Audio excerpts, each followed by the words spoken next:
तो आज हम बात करेंगे इनके गणपति तत्व।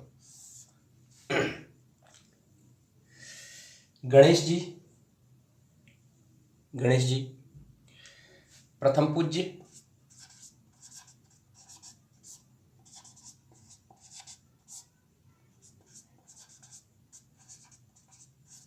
बुद्धि के देवता,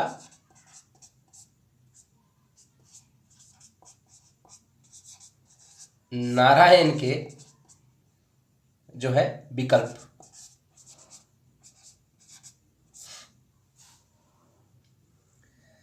आज हम गणपति तत्व के बारे में बात करेंगे और सबसे पहले हमें समझना है कि गणेश जी आखिर है क्या, की पूरी कहानी और उनके जो है स्वरूप को जो हम समझते हैं। भगवान के किसी स्वरूप के, किसी गुण के या किसी तत्व को एक मनुष्य द्वारा जो है पूर्ण रूप से बयान तो नहीं किया जा सकता, लेकिन कुछ तो आधार होना चाहिए ताकि हम उनको पहचान सकें, उनको समझ सके, उनकी ऊर्जा को जो है उस तरीके से महसूस कर सके। वास्तव में गणपति पंचायन देवता यानी पंच ब्रह्म स्वरूप अर्थात गणपति, सूर्य, नारायण, देवी और महादेव, ये पंचायन देवता में से एक जो है वो गणपति जी है। और महागणपति उनका जो है मूल स्वरूप है, और जो गणेश जी है जो कि शिव और पार्वती के पुत्र रूप में आए हैं, वो महागणपति के अहंकार अर्थात कर्ता भाव है। अब आप बोलेंगे अहंकार क्या है? देखिए, जिस तरह से एक निराकार स्वरूप होता है, निराकार सगुण निराकार स्वरूप जो होता है वो भाव है, इस तरह से भाव है, और उसका जो साकार शरीर स्वरूप होता है वो अहंकार हो जाता है। ठीक, तो ये जो सगुण निराकार स्वरूप है वो भाव हो गया, और जो उसी सगुण निराकार के साकार स्वरूप हो गए वो अहंकार हो गया, यानी ईगो का अर्थ होता है एक कर्ता भाव। जैसे कि माता पिता, ये भी एक अहंकार है।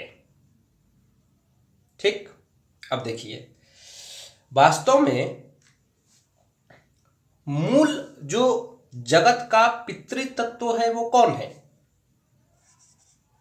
ये देखिए, शिव, और मातृतत्व शक्ति या जगदम्बा। अब देखिए, माता और पिता का गुण और बच्चे का गुण जो है निर्धारित होता है।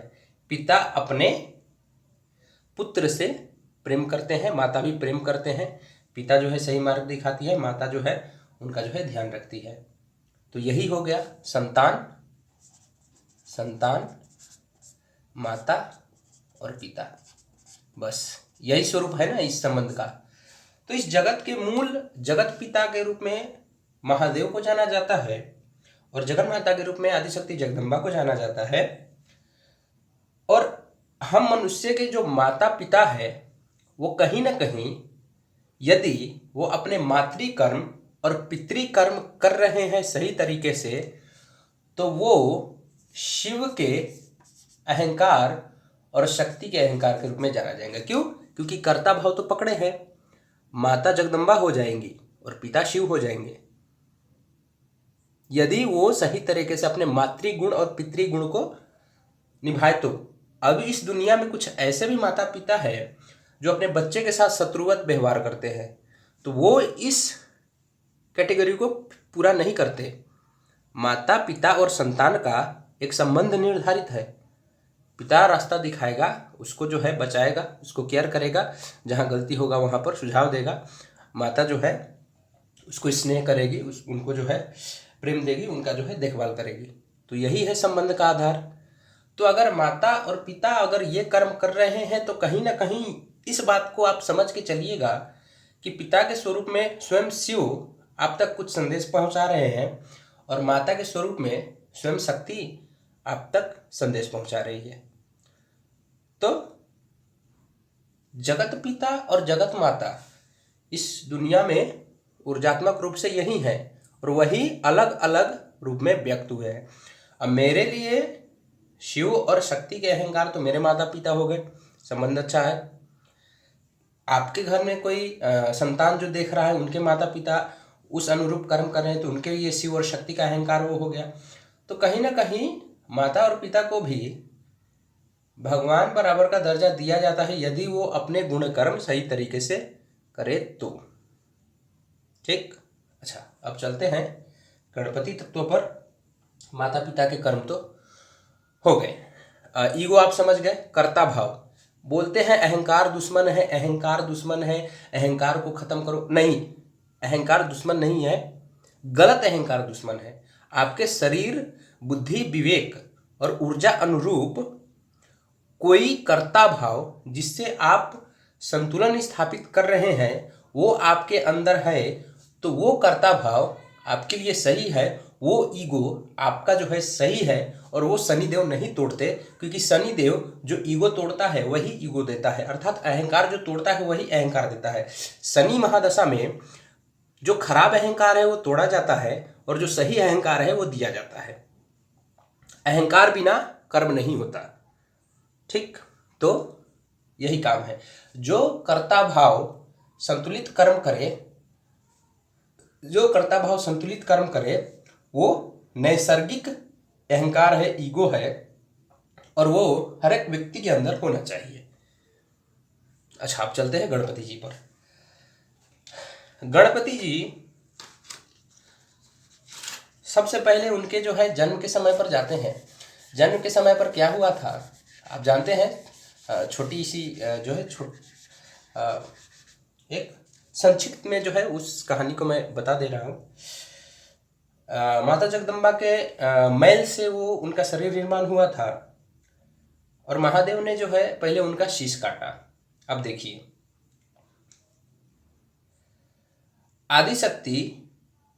आदिशक्ति का जो कर्ता भाव का शरीर होता, तो आप इतना तो जानते हैं कि महादेव के अगल बगल कुछ नकारात्मक ऊर्जाएं और कुछ ऐसी शक्तियां भी होती है जिनके अंदर नकारात्मक गुण होते हैं, जिनको हम प्रेतगण, शिवगण या कुछ कहते हैं। तो इतना तो आप समझ ही गए होंगे कि जहाँ महादेव और माँ पार्वती होंगी वहाँ कुछ नकारात्मक ऊर्जाएं भी होंगी, जिनको जो हम भूत प्रेत या इन सब चीज़ों को बोलते हैं। क्योंकि महादेव और माता पार्वती के जो है चेतना इतना व्याप्त है कि मानव से लेकर अन्य योनि, अन्य आयाम के तत्वों को भी वो स्वीकार करते हैं। सीधी सी बात, क्योंकि इनका जो है क्षेत्र बृहत है, कुछ वीडियो में बताया गया था। तो देखते चलेंगे तो महादेव जो है उन तत्वों को नियंत्रित करते हैं, और जब महादेव उन तत्वों को नियंत्रित करेंगे तो उनको सहायिका जो है माता जगदम्बा, तो वो भी उन तत्वों को नियंत्रित करती होंगी। तो महादेव का जो कर्ता भाव का शरीर होगा और माँ जगदम्बा का कर्ता भाव का शरीर होगा, वो इस प्रकार होगा कि उनकी वो नकारात्मक ऊर्जा को जो है उनके मन पर प्रभाव न पड़ने दे। देखिए, कहीं ना कहीं आप भूत प्रेत गण को अपने साथ रख रहे हैं तो कुछ ना कुछ तो नकारात्मकता होगी ही। ठीक, तो उन नकारात्मकता का असर कहाँ पड़ता है? शरीर के बाहरी सतह पर पड़ता है। अब देखिए, जो मैल निकल रहा है तो कहीं ना कहीं वो शरीर का विकार ही है। अब माता जगदम्बा की, माँ पार्वती की जो है शरीर जो है इस तरह का सुरक्षा कवच है कि उनके अंदर नकारात्मक ऊर्जा जाएगी नहीं। जो नकारात्मक ऊर्जा है वो मैल या कुछ बनकर निकल जाएगा। अब नकारात्मक ऊर्जा से कोई शरीर बनेगा तो उनकी बुद्धि तो आसुरी ही होगी। जो भूत प्रेत गण जो है निकलते हैं विकार से, तो उनकी बुद्धि तो आसुरी ही होगी। तो गणपति जी का जो पहला स्वरूप था, जो बुद्धि थी, तो वो आसुरी बुद्धि है। और कहीं ना कहीं आप देखेंगे तो माता जगदम्बा और महादेव से ही कई असुरों का प्रकट हुआ है, क्योंकि उन्हीं नकारात्मक ऊर्जा को जो है वो संचालित और जो है उन्हीं को जो है वो क्या बोलते हैं, रिसाइकल करते रहते हैं। तो कई बार राक्षसों का जन्म महादेव के त्रिनेत्र से हो जाता है और कई सारे जो है तत्वों से हो जाता है। तो जो विकार है वो महादेव जो है उनको जो है समझते हैं, संभालते हैं और समय आने पर जो है अपने शरीर से बाहर निकलते हैं। तो उनके त्रिनेत्र से जो है जलंधर जैसे राक्षस का जन्म हुआ था। तो वो गुण कहाँ से आए? तो वही अगल बगल में जो भूत प्रेत थे उनको शुद्धि करने के लिए महादेव वो उनके शरीर से खींचते होंगे और बाहर निकाल देते होंगे क्रोधवश या किसी तरह से, तो वो असुर का रूप ले लेता था। तो आप जानते होंगे कि महादेव और माता पार्वती किन अवस्था में रहते होंगे और उनके जो है अगल बगल कैसी माहौल होती होगी। अब रही बात, ये अहंकार भाव का है और ये अवस्था होती है स्मशान में, जब महादेव काल भैरव स्वरूप में शमशान में बैठते हैं और माता जगदम्बा काली स्वरूप में बैठती हैं। तो जब वहाँ से वो आते हैं और जब अपने वासस्थान में जाते हैं, तो जब शरीर का जो है शुद्ध अवस्था धारण करते हैं, जैसे महादेव काल भैरव से शंकर बन गए, ठीक, ये दो अलग स्वरूप है, लेकिन वो अहंकार धारण कर लेते हैं। शरीर आपको अलग दिखेंगे, काल भैरव का स्वरूप और शरीर अलग होता है, शंकर जी का शरीर और स्वरूप अलग होता है, लेकिन ये दोनों एक दूसरे का शरीर बदल सकते हैं। पार्वती जैसे काली में बन सकती है, वैसे ही महादेव काल भैरव में बन सकते हैं और ये दोनों अलग भी हो सकते हैं। आपने कई बार कहानियों में सुना होगा कि जगदम्बा के एक ही साथ कई स्वरूप प्रकट हो गए, उसी प्रकार महादेव के कई स्वरूप प्रकट हो गए। अब देखिए आगे चलते हैं। तो किन अवस्थाओं में महादेव और माँ जगदम्बा रहती होंगी वो आप जान चुके हैं।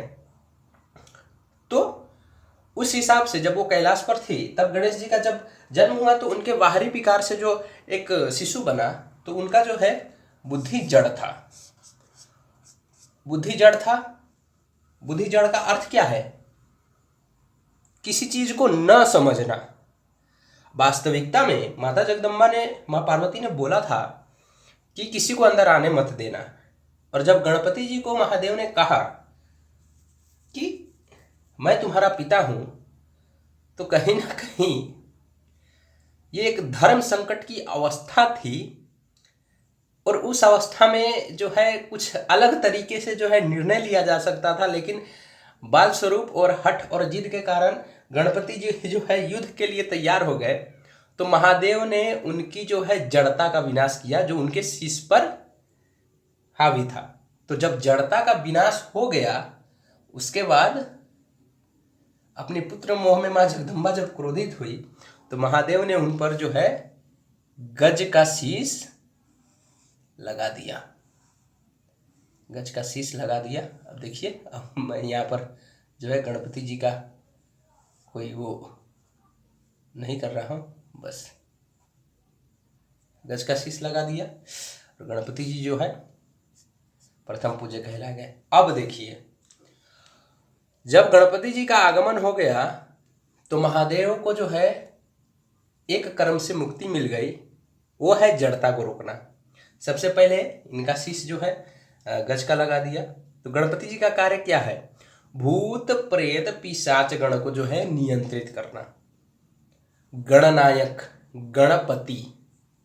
तो महादेव ने गणेश जी को वो जिम्मा सौंप दिया कि इन चीज़ों को तुम देखो, और उसके बाद जो है कुछ अधिक ऊर्जा और अधिक नकारात्मक ऊर्जा होगी तो हम आएंगे।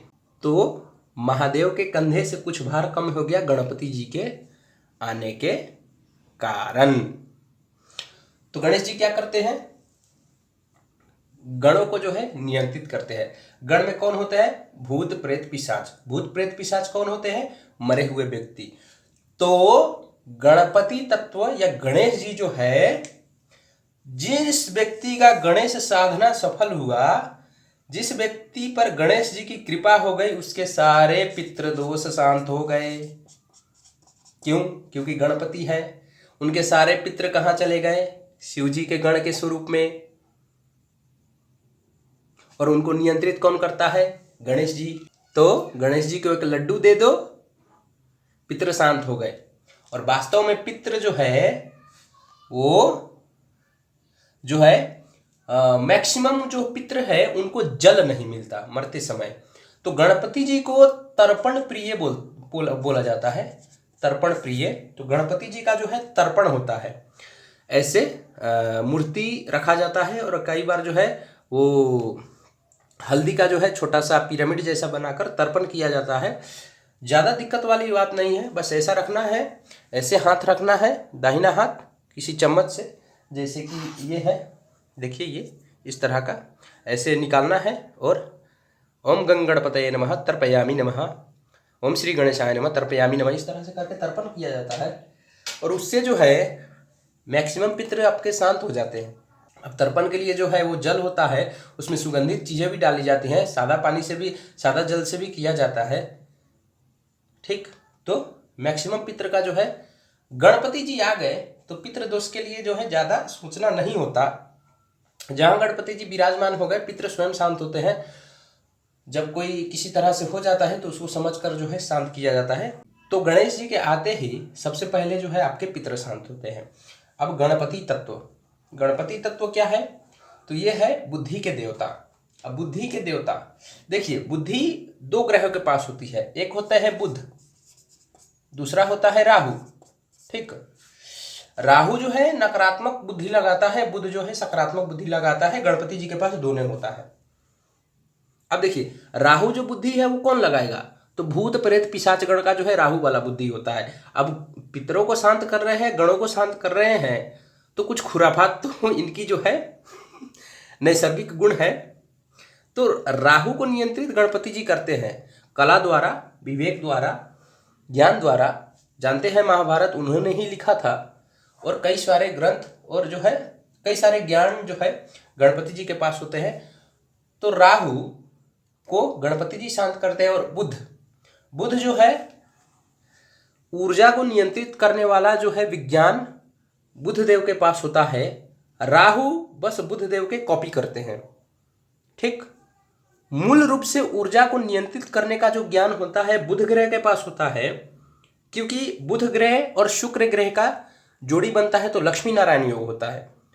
ठीक, तो बुध ग्रह जो है ऊर्जा को संतुलित तरीका से नियंत्रित कर सकता है, और राहु नियंत्रित कर भी लेगा तो असंतुलित तरीके से नियंत्रित करेगा, और कुछ समय बाद जो है उसका जो है नियंत्रण हट जाएगा।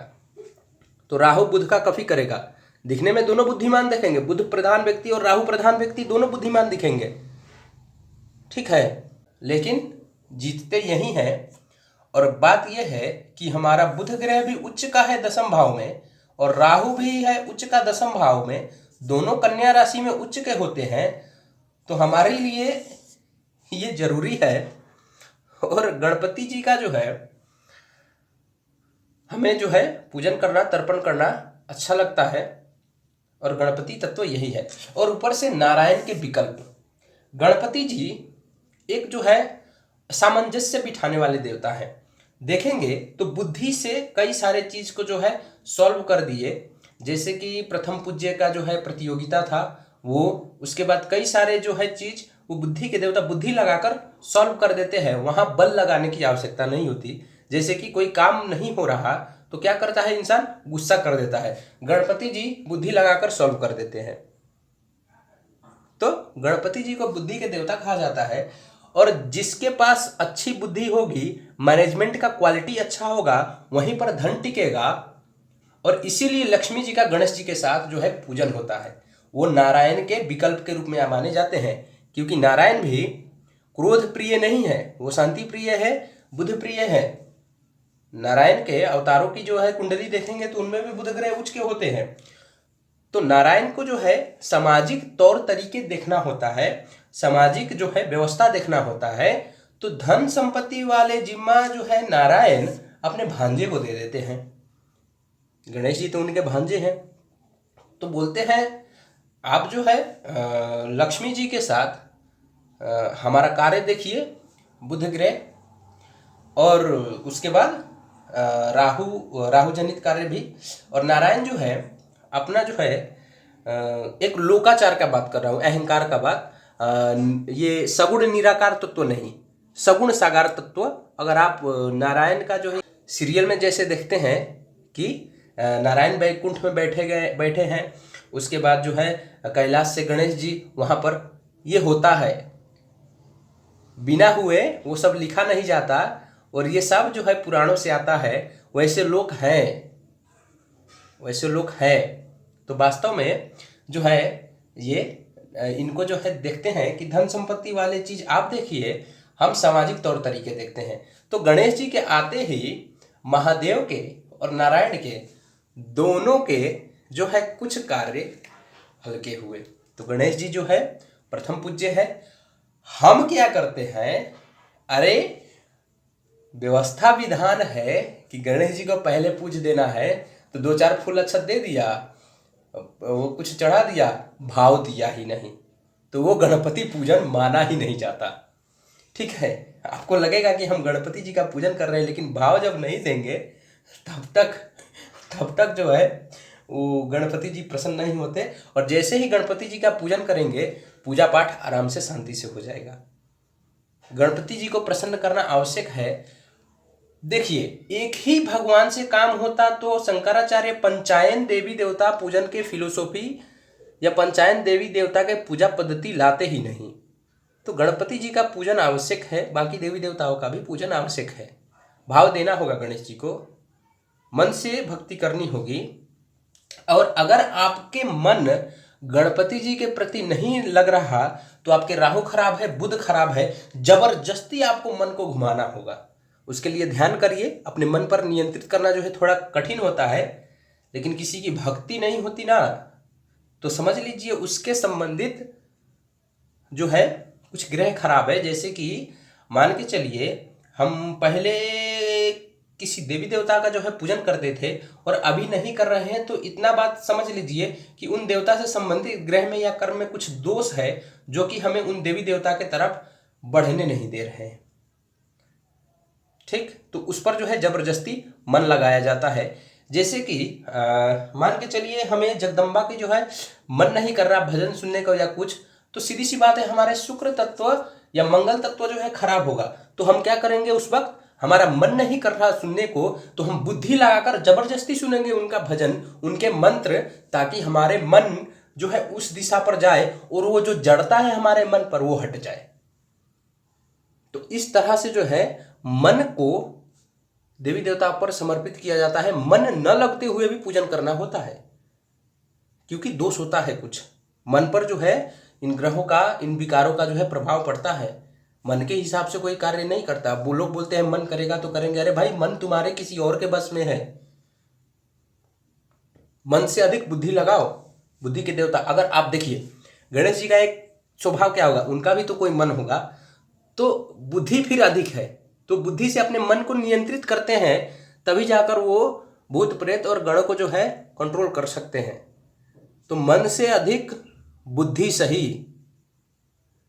ठीक, मन से भक्ति होती है। अब मन और भावनाएं दो अलग चीज है। मन और भावनाएं अलग चीज है। किसी समस्या को आप भावनाएं दे रहे हैं, तो मन उस तरह से जैसे कि ये मानिए समस्या हो गया। अब यहाँ पर जो है थोड़ा इसको हटा देता हूँ। मन को किस तरह से बनाकर, ये हो गया हमारा मन। ठीक, ये हो गया जल तत्व यानी भावना, ये मन है। ये हो गया समस्या। समस्या जैसे कि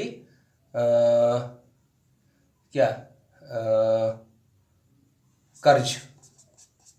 देखिए अब क्या होता है, ये समस्या। अब हमारी भावनाएं इधर जा रही है, हम इसी के बारे में सोचेंगे, इसी तरह जो है हमारी भावनाएं इधर जाएंगी। अब इस समस्या में है, इधर गणेश जी बैठे हैं, इधर गणेश जी है, इधर गणेश जी है। अब वो जो है कर्ज से मुक्त कर देंगे, तो क्या होगा, मन नहीं करेगा इनकी भक्ति करने को। क्यों? क्योंकि ये जो अवस्था है वो राहु बुध या इन्हीं से संबंधित कर्म खराब होने के कारण इनका मन जो है नहीं कर रहा।